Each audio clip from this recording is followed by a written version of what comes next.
recording. Okay, you can go ahead, sir. So, please go ahead. Good morning, everyone. Recording is in progress. The title of my talk is Once Upon a Track. You have all heard stories beginning with Once Upon a Time.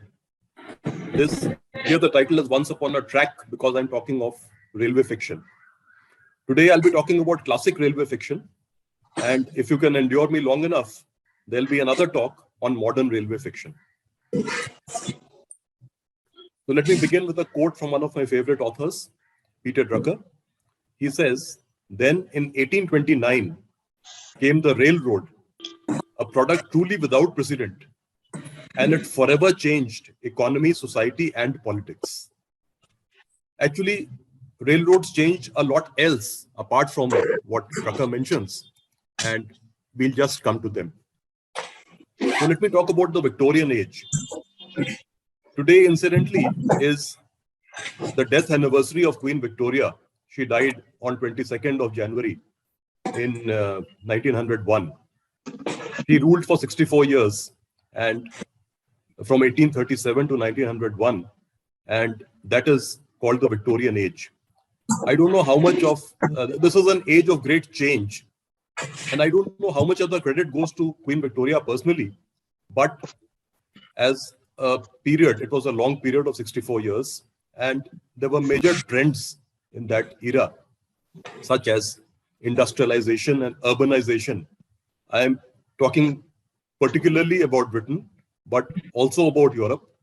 And if you come to the third point, colonization. So indirectly, this affected much of the world, including India.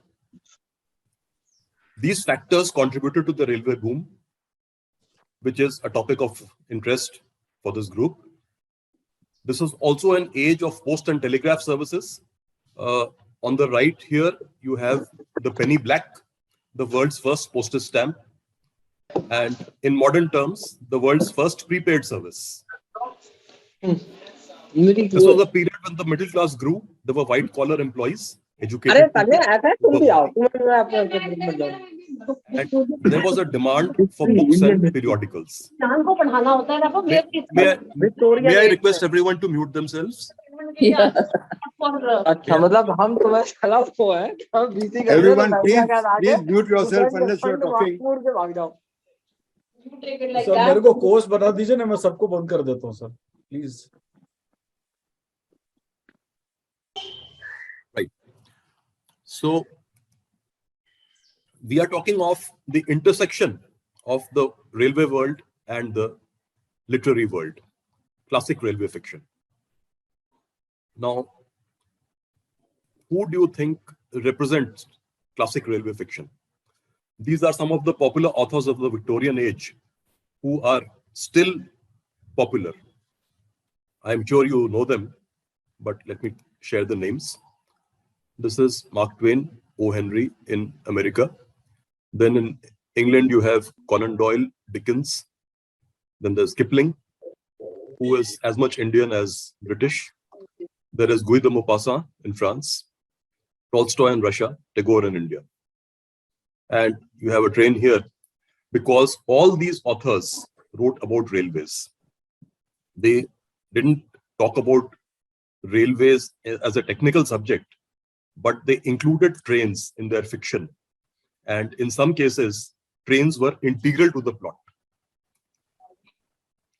Now, here's an interesting quote from Mr. Mansell, who was a philosopher of that period. And he didn't like the changes which were taking place. So he writes, it's a long article, this is a short extract from that. Keepers of railway bookstalls as well as of refreshment rooms find an advantage in offering their customers something hot and strong, something that may catch the eye of the hurried passenger and provide temporary excitement to relieve the dullness of a journey. So he's comparing the food sold at railway platforms with the books sold there, because both are hot and strong. This brings us to W.H. Smith. This is a name which is familiar to us in India today because we find bookstalls at airports run by W.H. Smith. Smith, as a bookstore, has been in existence in the 1790s. But in 1848, they started their business on railway platforms at Euston Station in London. By 1902, they had 1,742 bookstalls. Here is one of their old preserved bookstalls. It looks vaguely familiar to us in India because we also have something similar, which is A.H. Wheeler and Company, which started at Allahabad in 1877, about 30 years behind the British equivalent. Incidentally, there was a 30-year gap between the first train in Britain and India. So with the same gap, this bookstall started in Allahabad in 1877. This is the A.H. Wheeler bookstall at Howrah, which is an heritage item in itself. It's made without any hardware. The whole thing is made of wood and it's joined together with carpentry joints. There are no screws or dowels holding it. So let me explain my concept of railway fiction before we proceed. It is the short story, which is primarily, completely or primarily set in a train or a station. The recurrent theme is meeting strangers. A train or a station is a place where strangers meet and interact. Or it could be a novel with significant scenes set in trains, or where the railway forms a part of the plot. For example, Around the World in 80 Days by Jules Verne. And to take a recent example, The Namesake by Jhumpa Lahiri. There could also be poems, plays, movies, or TV serials with railway themes. But today I am talking about the written word. I would say the classical period is between 1850 and 1950 approximately, and the modern period would be 1950 onwards. But this is not a very rigid classification. I'm using this for convenience because this subject is so large that I have split it into two talks. So today we'll be talking about the classical period. Now, this brings me to the first author, Charles Dickens, whom I'm sure everyone knows. He was the greatest novelist and short story writer of his generation. He wrote in a deeply sentimental style and he focused on social commentary. He was indirectly a social reformer as well. But we have all studied about him and we have read his works at school. So we tend to think of him as a saintly person, as a paragon of virtue, upholder of Victorian values and all that. But in fact, as you will come to see, he was quite human as any of us, as human as any of his characters. So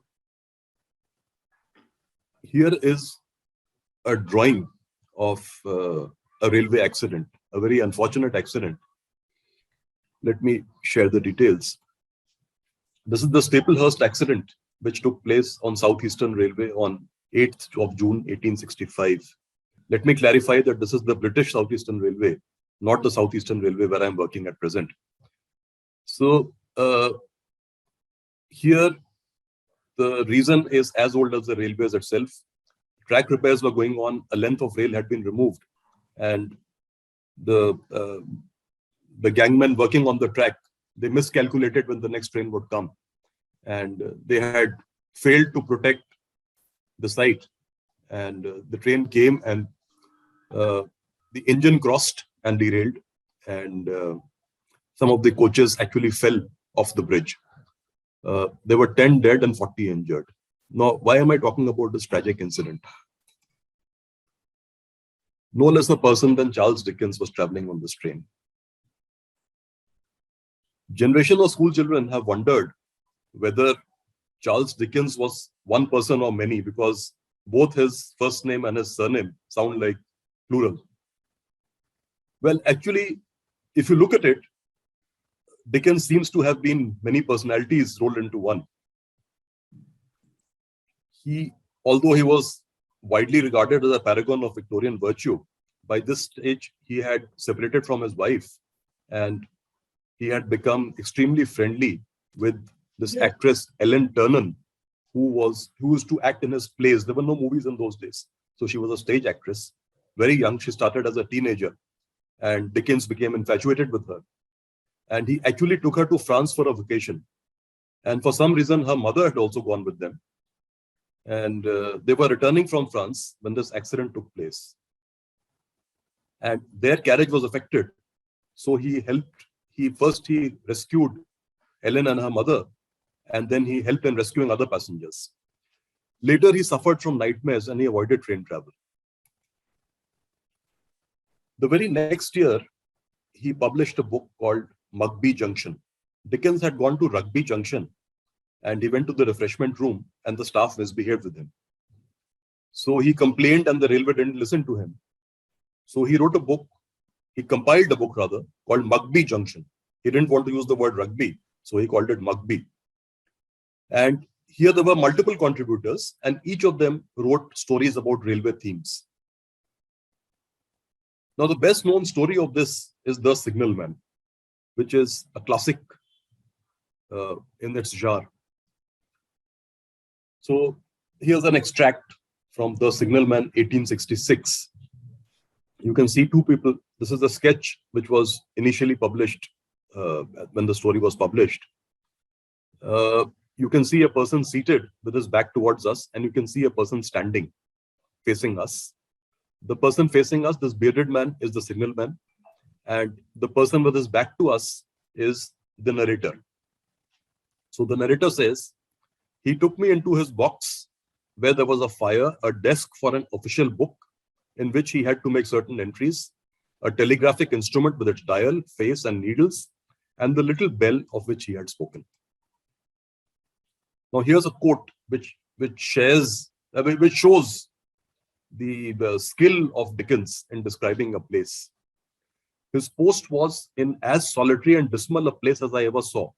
On either side, a dripping wet wall of jagged stone, excluding all view but a strip of sky. The perspective one way, only a crooked prolongation of this great dungeon.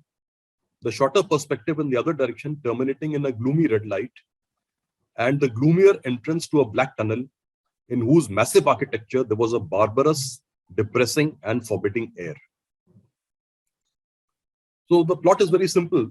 The narrator makes friends with a signalman, and the signalman is posted in a very lonely cabin. It's in a cutting with the tunnel just beyond. The signalman seems highly stressed.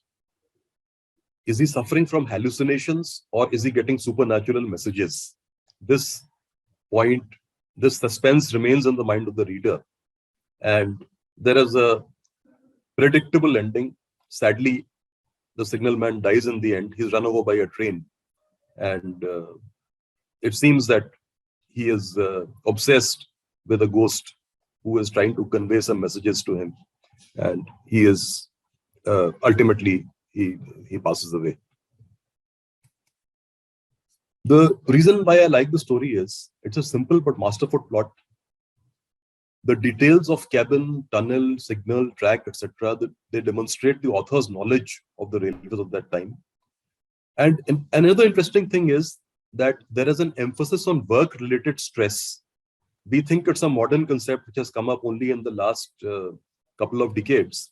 But even as far as 1866, there are indications that the stress which the man is undergoing is because of his work, because he's working alone in a lonely location, and he is psychologically affected by that. And another thing is, of course, that the story has inspired many more. It's a classic. So that brings us to the second author of the day. That's Arthur Conan Doyle, a very well-known name because he was the creator of Sherlock Holmes, which everyone knows. But that's not his only distinction. He wore many hats. He was a doctor, he was an author, he was a sportsman, he was an explorer, a politician, and a spiritualist. And he had achievements in all these fields except politics. He lost the election, but otherwise he was successful in all the other fields I have mentioned. His was a larger-than-life personality. What you see here, he looks rather like his creation, Dr. Watson, but the brain inside is the brain of Sherlock Holmes. So he was like many people rolled into one. Extremely prolific writer. He wrote a large number of books, although he is remembered only for Sherlock Holmes. And eventually he strongly disliked Sherlock Holmes because he felt that Holmes is taking away attention from his more serious works. And ironically, people remember him only for Sherlock Holmes, not for his other books or his other work, which he always thought was more important. So, of course, trains are very important. Railways are very important for the Sherlock Holmes series. Out of 56 short stories, railways appear in 39. And also, as far as I know, in all the 4 novels. Here is a typical drawing where there is a case and Holmes and Watson are traveling in a train to go to the site. And here's a quote which says, 2 middle-aged gentlemen are flying westward at 50 miles an hour instead of quietly digesting their breakfast at home. In those days, the only way you could travel at 50 miles an hour was by train. There were no automobiles, there were no airlines. So another interesting thing which I find here is that both these gentlemen would have been aged between 30 and 40, but they are described as middle-aged. Okay, so coming to the book, Round the Fire Stories by Sir Arthur Conan Doyle. I'll be talking about this book, not about the Sherlock Holmes, because they are already quite well known. So I'll be talking about a story written by Sir Arthur Conan Doyle, which was part of this book. Conan Doyle was an author who used to write serials. He used to publish his stories in the form of either short stories or novels, which were serialized in magazines like The Strand. So from time to time, these stories or serialized novels would be collected and published as books. So this was a book published in 1908, but the story is older. The story was written in 1898 and it was set in 1892. Now, here are two drawings from the original publication and some quotes which I'll share with you. Monsieur Louis Caratal, a small man, middle-aged and dark, with a stoop so marked that it suggested some deformity of the spine. He was accompanied by a friend, a man of imposing physique. Now, here is this Monsieur Caratal, and here is his friend. They came to a station master and they said a special must be provided. They wanted to go to London immediately. This was in Liverpool, which is on the west coast. They wanted to go to London and they wanted eventually to reach Paris at the earliest. So they asked for a special. There was no scheduled train at that time. They asked for a special. They said money is of no importance. Time was everything. They wanted to reach London as soon as possible. So the station master was trying to arrange a special. And in the meantime, another person came, Mr. Horace Moore, a gentlemanly man of military appearance. And he also asked for a special to London because his wife was sick.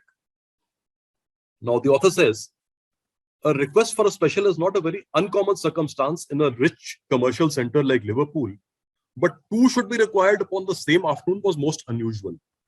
So, the station master did whatever any sensible person would do in his place. He suggested that these 2 parties can travel in the same train and they can share the cost. Surprisingly, the first party completely refused. They said, no way, we have paid for this and we are going to take this train. We don't want anyone else on board this train. The second gentleman had to wait for the next scheduled train because they were not in a position to arrange 2 specials. So he was left behind and this train started on its journey. And surprisingly, it was lost between 2 stations, Kenyon Junction and Barton Moss. And there was no railway siding on this section. And all efforts to locate this train were futile. Other trains passed on this section, but this train was never found. Now, there was a letter published in the Times, written by an amateur reasoner of some fame, possibly hinting at Sherlock Holmes, which mentions that there were some private coal sightings on this route. Well, those sightings had been investigated. This had already been done before this letter was published. And they were either very small, in which a train couldn't be concealed, or there were other trains standing on those in those sidings, and this train couldn't have crossed those trains without an accident. So this train was never found, and this mystery remained. Some years later, there was a convicted criminal. He was convicted of some other offense, and he confessed in writing that he was responsible for this train, for the disappearance of this train. And what he did was, they were political enemies of the people who were traveling on this train. And so there was a disused siding for which was temporarily connected. And they had bribed some of the railway employees for this project. So the siding was temporarily connected, and it went into a coal mine. It went to the mouth of the mine, which was an abandoned mine, and the entire train fell into the pit. And then it was covered up again, literally and metaphorically covered up. So this is the story of the Lost Special. I like the story because it's an amazing plot. A whole train disappears in broad daylight, and it's not found for years till this information comes out. It demonstrates the author's deep knowledge of railways. It talks about the network and rolling stock of the early steam era, and there are familiar characters: station master, driver, guard, gangman, which is familiar to all railwaymen. We also see limitations of technology. There are no signals, no telephones, no electricity, and the whole thing, you simply rely on telegrams. Now, this seems very odd to us today. Ironically, today we rely on WhatsApp. So if you think of it, a telegram is not very different from a WhatsApp, except that you send a WhatsApp yourself, and you have to go to a telegraph specialist to send a telegram. But anyway, and the last reason why I like the story is that it's not a Sherlock Holmes story. Because if you have a Sherlock Holmes story, the personality of the detective overshadows the plot. Here, the plot is so strong, it's so original that it stands on its own. It doesn't need a detective. There's no detective in the story, in fact. So this brings us to the third author of the day. That's Chekhov, a very well-known Russian playwright and short story writer. He wrote literally hundreds of stories which are still in existence. He was a physician by profession, like the previous author, Conan Doyle. Chekhov was also a physician. And because of his profession, he came into contact with different strata of society. And he was a keen observer of human nature. And he was able to, whatever he saw and he experienced, he was able to utilize that in his fiction. So the story which I'll be talking about today is called Fat and Thin. It's a very short story. Here's a picture of a Russian locomotive running through snow. So this is how the story starts. Two friends, one a fat man and the other a thin man, meet at the Nikolaevsky station. The fat man had just dined in the station, and his greasy lips shone like ripe cherries. The plot is very simple. Misha is the fat man, and he meets his school friend Porfiry, the thin man, and his wife, Porfiry's wife and son, at a railway platform. They greet each other. They have not seen each other for many years since they left school. So Porfiry is a talkative kind of person. He introduces his family. He recalls their school days, and he mentions that he's a head clerk in the 8th class. Now, the terminology, because this is originally in Russian, the terminology varies from translation to translation. So I'm not sure if you can see this book. So this is a Russian book, published in Moscow. And this mentions that Porfiry was in 8th class in the bureaucracy. And he thinks his friend might be in the 5th class. Actually, Misha turns out to be a privy councillor, which is in the 3rd class. Now, Porfiry thought that Misha would be slightly above him, but it turns out that he's far above him in the bureaucracy. And so his whole attitude changes. and he starts addressing Misha as Your Excellency.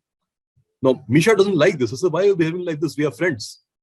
But by then, Porfiry's whole attitude had changed so far that he was not able to relate to him as a friend. So this is a sketch, and the author says, the fat man was about to make some protest, but the face of the thin man wore an expression of such reverence, sugariness, and mawkish respectfulness that the privy councillor was sickened. He turned away from the thin man, giving him his hand in parting. So here is a drawing, here's a sculpture of this, which shows the story. It's installed at Taganrog, which is Chekhov's hometown. And this shows Misha, the fat man. This is Porfiry, the thin man. You can see how he's bending in front of him. And his wife and his son, he's peeping out to look at the great man. So this is a very short story, what is nowadays called a short story. It's just 2 or 3 pages long. It's set on a railway platform, which is why it's included in our selection today. And here there's an ironical reversal of the theme of strangers meeting, because here there's a meeting between friends who have become strangers because of circumstances. Now, the story was published 150 years ago in a distant land, but the plot seems quite contemporary. We can all relate to this kind of situation.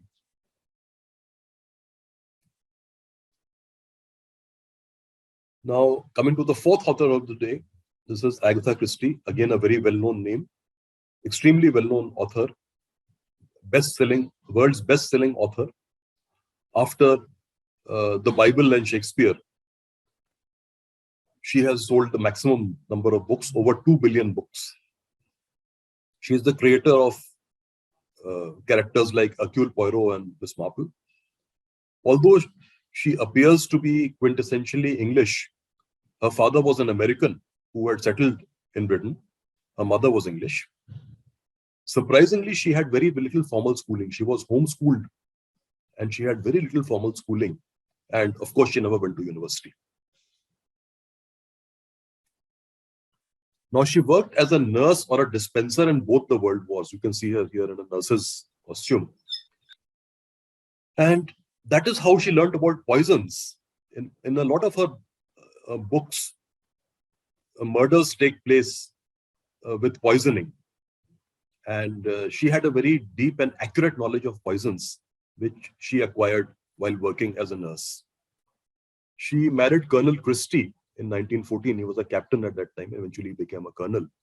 And she divorced him in 1928. Her second husband was the archaeologist, Max Mallowan, and he was 14 years younger than her. So this leads to an interesting quote. She says that every woman should marry an archaeologist because the older she gets, the more he is interested in her.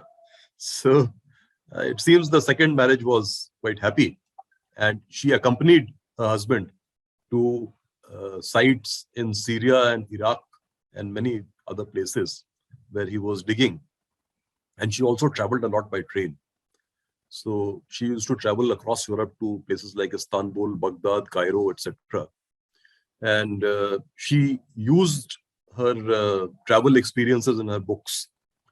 Her most famous book with a railway theme, of course, is Murder on the Orient Express. But I'll be talking about another book, The Mystery of the Blue Train, which is not as well known. But personally, I think it's even better than Murder on the Orient Express. So here are some of the characters in this Mystery of the Blue Train. The typical Agatha Christie type of bunch of characters. An American millionaire and his pampered daughter, a retired major working as a secretary, a penniless English aristocrat, an exotic dancer with a fiery temperament, a charming Frenchman claiming to be a count, an aging beauty with a sarcastic daughter and a young husband, a level-headed English woman who has suddenly acquired a fortune, a maid or two, some French police officers, and a certain Belgian detective with an egg-shaped head. You can guess the last is none other than Hercule Poirot. They are traveling on this blue train, and it's a night journey. And when they reach the French Riviera on the south coast in the morning, one of the passengers is dead. And it's a long story. I can't tell the whole story in this limited time, but let me share some quotes. This is the American millionaire seeing off his daughter at the station. So he indulged in a little more desultory conversation with Ruth, the kind of talk peculiar to those seeing other people off by train. I think this is something quite typical which still happens. And here's another interesting quote. He was one of those staunch patriotic Britons who, having made a portion of a foreign country their own, strongly resent the original inhabitants of it. And finally, a third quote about the great detective. He's talking to one of the suspects, and he says, "You tell your lies and you think nobody knows, but there are two people who know. Yes, two people. One is le beau Dieu, which means the good God, and the other is Hercule Poirot." So he actually claims that he knows as much as God does about whatever he is questioning. So the reasons why I like the Blue Train are most of the action takes place aboard the train. The settings are very authentic. The three hotels mentioned in this book, the Savoy in London, the Ritz in Paris, and Negresco in Nice. All these three hotels are still running. They are real hotels, and in fact, they still exist. The Blue Train had steel-bodied coaches in blue livery. This, again, is absolutely factually correct. LX10 class coaches with 10 compartments with one berth each. This is recorded about the composition of this train, and this is exactly how Christie describes it. The journey used to begin at London's Victoria Station, followed by a sea journey from Dover to Calais, and then the Blue Train ran from Calais, which was on the western coast, to Gare du Nord, Paris, and then from Gare de Lyon, Paris, to the Riviera. Now, this is what Paris looked like in those days, but this map is not very clear. So here's a schematic.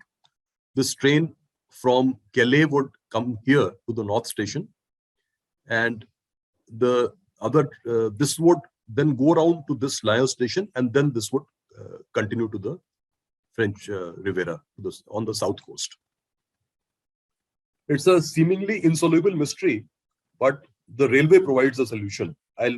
If I say any more, I'll give away the plot. So it has got humorous situations and dialogues. And the most surprising thing is that the author herself hated this book. Every time I read it again, I think it's commonplace, full of cliches, with an uninteresting plot. Many people, I'm sorry to say, like it. Well, I'm sorry to disappoint the author, but I'm one of those who like this book. And in fact, I prefer it to her other mysteries set on trains. So this brings us to the fifth author, Pearl Buck, known as a woman of two worlds because she was born in the USA, but she grew up in China. Her parents were missionaries, and they worked in China for much of their lives. So Pearl, from her very childhood, had a deep knowledge of Chinese culture. In fact, the only language she heard spoken around her was Chinese. Her parents used to teach her English at home, but otherwise, she learned classical Chinese from a formal teacher, and she learned everyday Chinese by talking to people around her. Her book, The Good Earth, was the highest selling novel in the United States in 1931 as well as 1932. She eventually wrote around 70 books. Now, The Good Earth, published in 1931, this is a story about China, which demystified China for the West, because China was quite close to the West in those days. And this was a time when this book revealed a lot about China to the rest of the world. And it showed that Chinese are human too. Their feelings, their emotions, their situations are not very different from people in the rest of the world. This book got the Pulitzer Prize in 1932. There was a movie released in 1937. And finally, the author got a Nobel Prize for Literature in 1938 And the citation says, it's for rich and truly epic descriptions of peasant life in China. Incidentally, this book is also mentioned in Nehru's autobiography when his wife, when Kamala Nehru was on her deathbed in Switzerland, Jawaharlal went to her side and he used to read out passages from this book to her. So possibly Nehru's understanding of China was also influenced by this book. Now, I'll just share the outline of the plot. It begins with Wang Lung, a poor farmer who marries O Lan. She is a former slave. She brings him good fortune. The crops grow well and a son is born. They buy more land and prosper.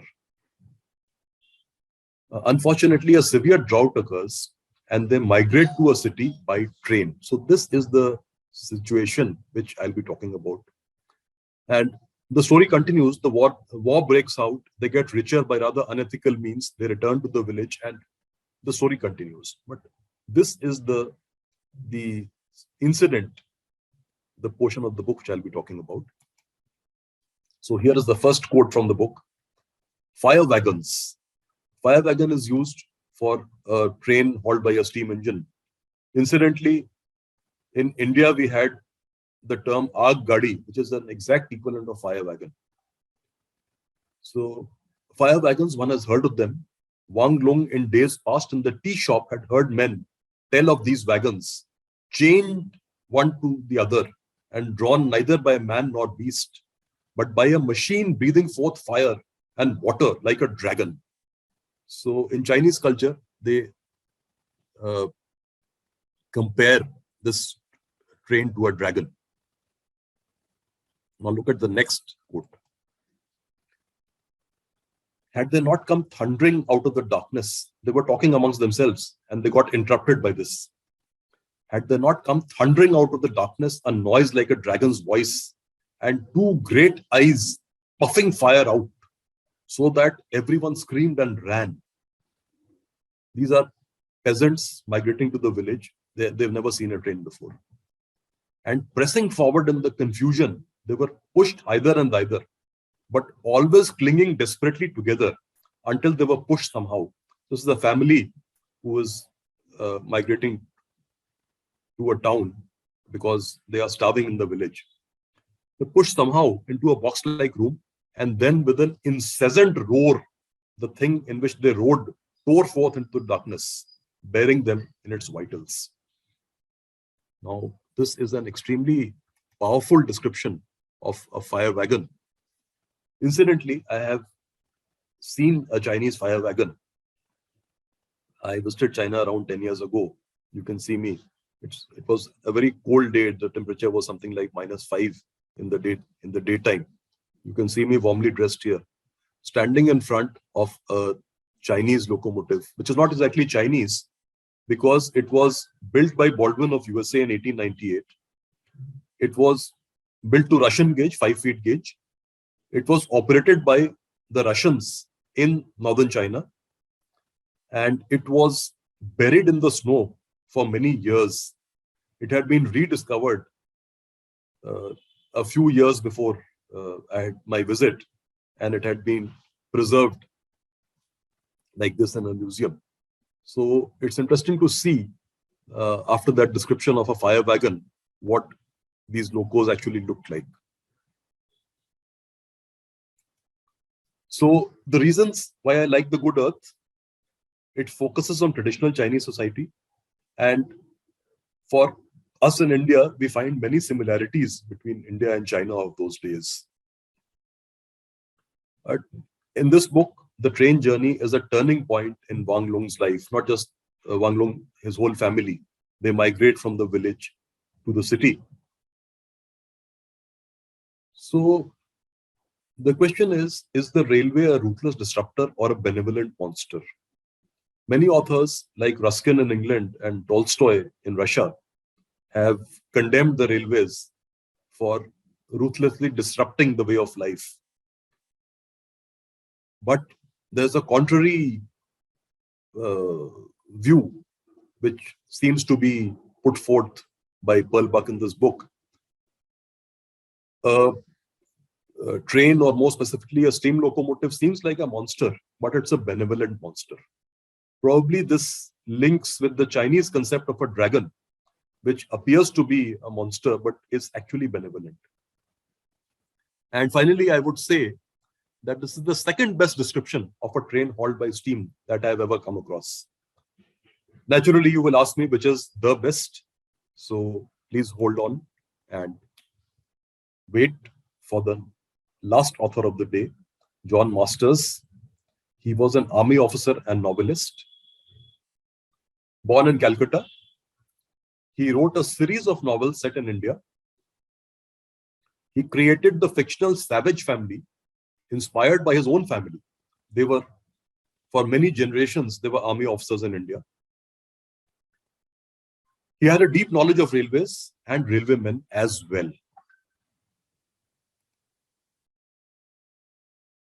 His best known book is Bhavani Junction, which I'm sure would be familiar to most of us. It has been published many times with different covers. As you can see, there are 4 different covers here and another 6 on this slide. My copy is the third on this. I have this one, but then the story inside is the same for all of them. So Bhavani Junction, what is it about? It's an outstanding depiction of life in a railway colony at Bhavani Junction. The author, later he said that Bhavani Junction would be located more or less where Jhansi is located. And this was during the Second World War. There were interactions between army and railway, and with the freedom struggle in the background, because this was in the 1940s where the Indian freedom struggle was at its peak. This focuses on the situation of the Anglo-Indian community. Now, the Anglo-Indians were people who were of mixed blood, who were partly British and partly Indian. Now, these people they used to live apart and they used to look down upon Indians. And they used to associate themselves with Europeans. During the World War, when a large number of British actually came to India in connection with the war, they found that the British looked down upon the Anglo-Indian community. So they found themselves distanced from both sides, and they didn't know where to go. So this situation is very well captured and shown in this book. It's a complex book, controversial even in those days, and by today's standards, it would be completely politically incorrect. There was a movie version released in 1956, great movie to watch, but again, very controversial, so I would avoid talking about that. But let's continue about the characters of this book. There's Patrick Taylor. These descriptions are there in the book itself. I'm just sharing those. Male, 36, Eurasian meaning Anglo-Indian, unmarried, a non-gazetted officer in the traffic department of the Delhi Deccan Railway. There is Victoria Jones, female, 28, Eurasian, unmarried, daughter of Thomas Jones, driver, Delhi Deccan Railway. Now, these two have grown up together, and it's more or less understood that they will eventually marry. The situation is disturbed by the arrival of Rodney Savage, male, 34, English, unmarried, Lieutenant Colonel commanding 1st Battalion, 13th Gurkha Rifles, Indian Army. To make matters worse, Victoria Jones is actually working for the army. So she comes into contact with Savage all the time, and Patrick Taylor starts feeling jealous. In the midst of this is a situation where a British army officer is trying to molest Victoria in the railway yard at night. She picks up a piece of metal fish plate which is lying nearby, and she hits him on the head. And this man dies. Now, she doesn't know what to do. In the meantime, Ranjit comes to the scene. Now, Ranjit is a Sikh, a Sardar who also works for the army. He's a colleague. So he sees her in this situation and he wants to save her. So he takes her home. And after a few days, he proposes to her. and she agrees to get married to him. She agrees to become a Sikh and get married to him. So she is in the process of converting and getting married to him, and suddenly she realizes that she would not be happy in this environment, and she runs away from the marriage. Well, she goes to the station. Where else would she go if she's trying to run away? And she doesn't want to go into the train, so she runs towards the steam engine. And guess who's the driver? The driver is her own father. But he refuses to take her in the engine. He says, "No, I can't take you in this. This is an express train, and it's against the rules. I can't let you travel in this." Along comes Colonel Rodney Savage, and he says, "Okay, I'm your superior. I'm ordering you. I'm going to travel on this engine, and I'm ordering you to travel with me." So he indirectly saves her from the mob who is following her. So, but in this situation, what is interesting is the description of the journey by the steam engine. Let me read it out to you. These are short extracts. It's a whole chapter. The engine had a short, thick funnel. The smoke and steam jerked up in exact time with the trampling beat. The boiler, the bands like steel girths, surged like a huge animal among the maze of rails. Out in front of us, the rails stretched like 100 tangled snakes between the yards and the loco sheds. But we found our own path between the gantries. This is a scene from a novel, but it reads like poetry. The sun had put out all the green and red eyes, so that the signals were like a page of semaphore for us to read, their drunken arms giving us the message. It was the book I had learned to read without being taught, the way I had learned English and Hindustani. I muttered the messages of the signals to myself. Now she's a driver's daughter. She is used to traveling in the cab. She knows what the signals mean. Now this is, and see how beautifully it is expressed, see how beautifully it has been captured by the author. So why I like Bhavani Junction? There are historical details. It throws light on the dilemma faced by Anglo-Indians. And this book is a rail fan's delight. There are elaborate details of railway working. And of course, it has the best ever description of a steam train hauled by steam or footplate travel. The passages which I shared with you, it's much more. I've just shared some small parts of it. So to sum up, today I talked about 6 works published between 1866 and 1954. If you see the authors, 4 of them are British, 1 American and 1 Russian. But the railway business is quite a global business. So the stories, out of the 6 stories, 2 are set in Britain, 1 each in Russia, France, China and India. It's a purely personal choice. You could call it whimsical, you could call it arbitrary, but it's a purely personal choice. And before I end this presentation, I want to share one last quote from another of my favorite authors, Isaac Asimov. Better known as a science fiction writer. He started writing science fiction when he was still a teenager. But eventually he wrote a lot of books on pure science. He was a qualified scientist. He had a PhD in biochemistry and he was a professor. This is the first time you've come back. I've been talking about the treacherous bogs of railway literature. So please go back 5-6 sentences. Your screen was frozen and we'd lost you. The conclusion after I some more. Yeah. All right. So shall I start here again? Yes. Okay. So before I end this presentation, I need to share one last quote. Isaac Asimov is well known as a science fiction writer. He started writing science fiction in his teens. And eventually he wrote a lot of books about pure science as well. He was a trained scientist. He had a PhD in biochemistry and he was a professor. But after that, after writing about science fiction and science, he started writing about books on other topics. So when he first wrote a book on Shakespeare, a reviewer wrote that Isaac Asimov has left the sunlit paths of natural science for the treacherous bogs of literature. Now, my position is something like Asimov's. In my 35-year career in the railways, I have written and spoken a lot about the technical aspects and the managerial aspects of the railways. But this is the first time I'm attempting to speak about the treacherous bogs of railway literature. And I hope I have not disappointed you. And I hope to see you again in my next presentation. Thank you very much.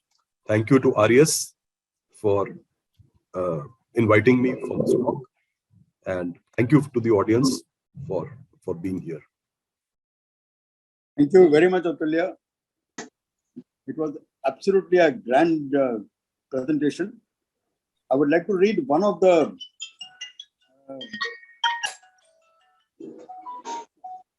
comments that has come.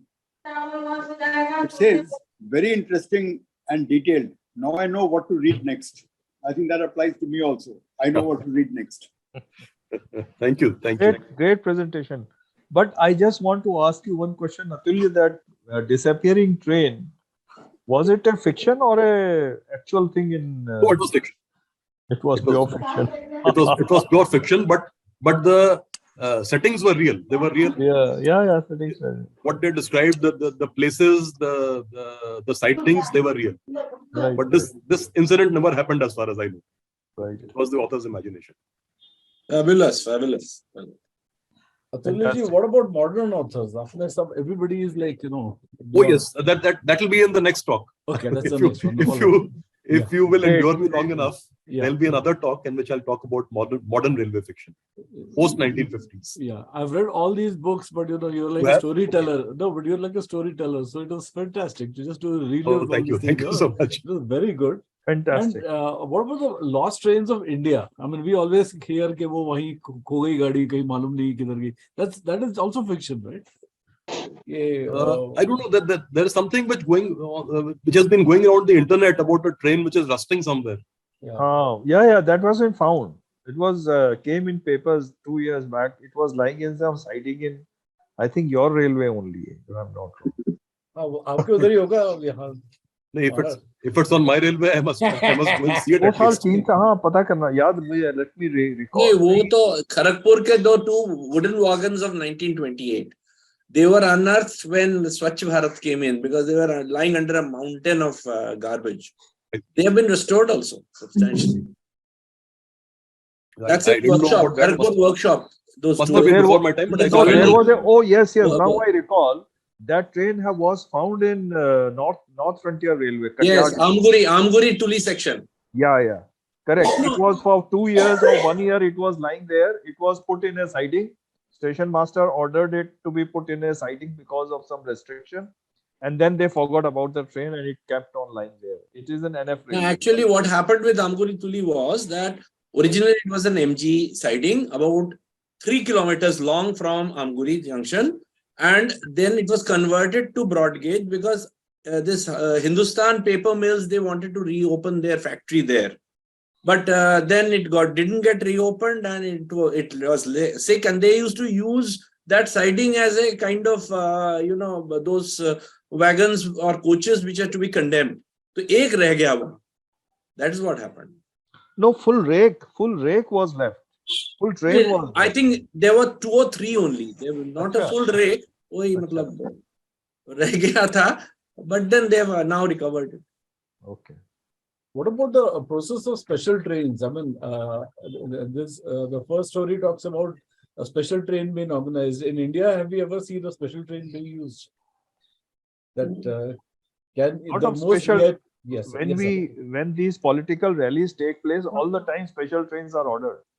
नहीं, but वो आपका planning Paid में होता for. है ना, Paid आपको for. paid for, exactly, कि हमारे इतने लोग आने वाले हैं, यहाँ से यहाँ लेके जाना है. हाँ, special train order की जाती है. Special trains are ordered, and especially on mountain railways, you can Yes. you can book. I think it was recently done by RES for Yeah, Nilgiri. you can charter Yes. trains. You can charge Not Nilgiri, for Darjeeling. नहीं, इसके लिए आपका Shimla, we chartered mentioned rail car. Yes, it would be difficult to do it on the trunk routes because the traffic density is already very high. But I think in mountain railways and all where there's not much traffic, DRMs have been given powers, in fact, to do so. DRMs have powers in mountain railways. I would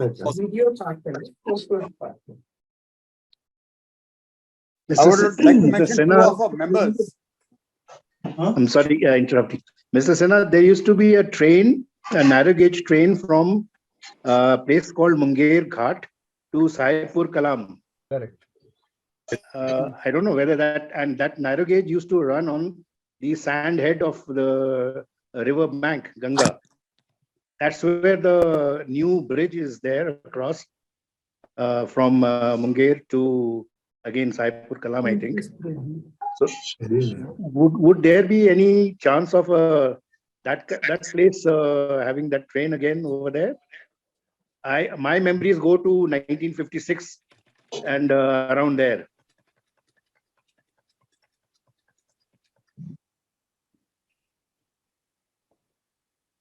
May I also say something? May I also say You're talking something? of a train. You're talking of the train on the northern bank of the river.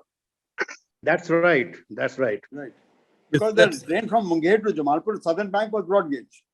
No, that was always there, broad gauge. I'm saying we used to cross the river by a ferry, and then from that Munger Ghat, we used to take a train to Saipur Kalam on that narrow gauge. Yes, you are right. Let me explain because I worked in Sonpur division. That's and right. This would be part of that. Possibly, yes. Now, of course, there's a bridge across the river. Yes. So Munger is no longer a terminus. It's connected. Yeah, sure. Yeah, correct.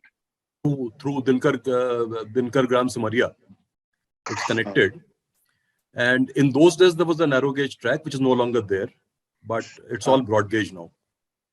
Yeah, of course. And it's well connected. We have trains running across the bridge. No, I was referring to those narrow gauge trains which used to They are run. no longer there. Some of the tracks are still available at some locations, but okay. they're just lying there. They've all been converted. May I also say something? Most welcome. I'm not a railway man, but I never thought a talk on the railways could be so interesting. I think, Atul, your presentation was superb, absolutely outstanding. Every time I hear you, I think it can't improve, but I find it difficult to say which talk I enjoyed most. I have read some of the books you mentioned, and I now realize how much I've forgotten. As somebody said earlier, you inspired me to read them all over again. So thank you very much. I enjoyed it very much. Thank you, Mama. Thank you so much. Let me introduce my respected uncle, Mr. Rajnikant Verma. He's a former diplomat. Yeah. So he is one of my most ardent fans, and he joins the RAS talks. If he has found the talk interesting, he should join the Rail Enthusiast Society. All our talks are interesting. Now it's a bit late. I'm 80 years old, but I wish I could join the railways. And every time here, You can. No, don't join the railways. You can join the group. You can join the Rail Enthusiast Society. Yes, absolutely. I wouldn't miss his talk for anything. He's just so good, superb. And I never thought railways could be so interesting. I used to meet him when he came back from China, and now I regret I didn't ask him more about it. Mr. Verma, it will be very interesting for you. I am a similar, enthusiast that way because I'm not from the railways. My father was. He was a 1944 batch special class. So I've also been very interested with what Mr. Atulya presents so often. And I've been the 1944 batch, whom are you referring to? M.K. Sinha. Okay. When I was High Commissioner, I met Mr. M.K. Sinha when he was still around. Including they had a foreign office had arranged a special trip by one of the saloons, which was very luxurious. But it's amazing how good Indian railways are and how nominally priced it is. I used to travel sometimes by train from Ottawa to Toronto, and for a 5-hour journey, it would cost about $80. and you had to buy everything. And here, I once traveled by second class sleeper from Delhi to Bangalore, about a day and a half, and all meals everything included was about, I can't recall exactly, maybe 250 rupees, something like that. Amazing how the railways were run in India at this nominal pricing. But Atul, you really bring it to life, and I must say, Thank you, Mama. Thank you. I would never miss any of your talks. It's very interesting. I would like to mention that apart from Mr. Atulya Sinha's presentation, there were two participants who participated as much as him. One was Vikas Singh and one was Manikandan Venkatraman. Their comments are worth reading. Unfortunately, there are a large number of comments and difficult to read them all out. Is it possible to preserve the comments? I don't know. Is it possible? I don't know. If somebody I'll be grateful if they could be preserved so that I could go through them later and follow them up. But I think does anybody know how to preserve comments? Sir, with the recording, the text file is available. If you're recording, the comments will be preserved. The comments come as a text file. They are saved, is it? They're saved with the recording. So once I get the recording, once I get a link to the recording, I'll get that thing and I'll share pass it them on to with Atulya. Yeah. Please. I'll be grateful. First of all, if I may, Most this is the first time I'm talking on one of these August forums. I always used to be a sleeping participant. So I would like to congratulate Mr. Sinha here. It was an amazing talk. And speaking about books related to the railways is something very close to me. And I really enjoyed the session very much. So thank you very much for this. And I mean, railways, in addition to doing everything else, whatever Mr. Sinha had spoken at the beginning of this session, they also created this genre called detective fiction. So one of the first of those detective fiction novels was by a guy called William Wilkie Collins. The name of that novel is The Moonstone. And incidentally, that completely covers India. So it starts from the storming of Srirangapatna, which is near Bangalore here, and the defeat of Tipu Sultan by the British forces, and then how the British took over one gem, which traces its roots to Somnath in Gujarat, and then to Varanasi, and then it goes to England, and then in England there is a separate coverage of the railways of England at that point in time. So the first book on detective fiction covers both the railways and also about India. So I think this is something which, if people are interested, they can read about this as well. Thank you for sharing this. Atulya ji, thank you so much. It was such a wonderful presentation. Thank you. I am also a railwayman's son, and my father retired from BNR Garden Reach. Oh, I see. And we used to live in the colony. That's very nice. Are you part of the BNR Kids group? I am part of the group. Yesterday we had a visit of about 50 people from BNR Kids. I know. I wanted to come. For some reasons, I was not able to participate yesterday. I see. But I saw what you took the group around for the Heritage Walk. Yes. It was such a wonderful. Everybody is so happy with it. Thank you so much. And your presentation today is wonderful. Please let me know how can I join your group so that whenever you give these talks, I can. You can join the Rail Enthusiast Society, and there's a monthly talk. Okay. Atulya, please give him my email ID. Yes, Mr. Jail Singh is the secretary. Mm-hmm. And so please give him my email ID, then we will correspond. And I'll tell him more about the society and how to join. Oh, wonderful. Can I get your email ID, sir? Let me give you my personal ID, which is much easier. It is jlsingh@yahoo.com. JLSINGH, one word, @yahoo.com. Okay. Sir, I've just shared the chat of today's program on the RES WhatsApp group. Okay. Thank you so much. Respond, yeah. Thank you so much. The choice of books was very good, Atulya, I must tell you. Thank you, because it's such a vast subject, and you picked up from the right countries, and you could bring alive, the culture which was there as a part of the central plot. So very good choice. I mean, thank you so much, because it would have been a Herculean task given the number. My limitation, of course, was the numbers of books which I had read, like the Moonstone. I have not read. Yes, I have heard about it, but now I must put it on my reading list. So ABC Murders you must read by Agatha Christie, because yes, that I have has a read ABC railway Murders. timetable as a theme. I have read ABC Murders, but then there's not really much about railways. It's just that is the clue of the timetable. Yeah, the railway timetables which are there. Also, the 450 to Paddington. The That is 450, something. yes, 450 to 450 Paddington is Paddington. very, very good because the murder actually takes place on the train. Yes. And it's seen by somebody traveling on another train. Yeah, it's just a fleeting. I mean, it's Yeah, something it's like the the Bombay creative local genius, local train the in how same she can. direction. Absolutely. I would like to mention and inform everyone that Vikas is an expert on Agatha Christie. Yes. He's a member of some international group of Agatha Christie's. I mean, you can probably tell them about that, Vikas. No. Ruskin Bond I and mean, Tintin yeah. also. Yeah, 2 years back, I actually went to speak at the literature festival. I was invited as a fan guest of honor. So I've done quite a bit of work on Agatha Christie. Maybe some days we will talk about trains and Agatha Christie, because I had delivered a similar talk. That will be very interesting. Someday we will do that. Yeah. That will be very interesting. Fantastic. But the choice was very good. I really enjoyed Atulya, the talk today. In It the was very, blue very train good. specifically, the solution to the mystery lies in the railway operation around Paris. So that is very significant.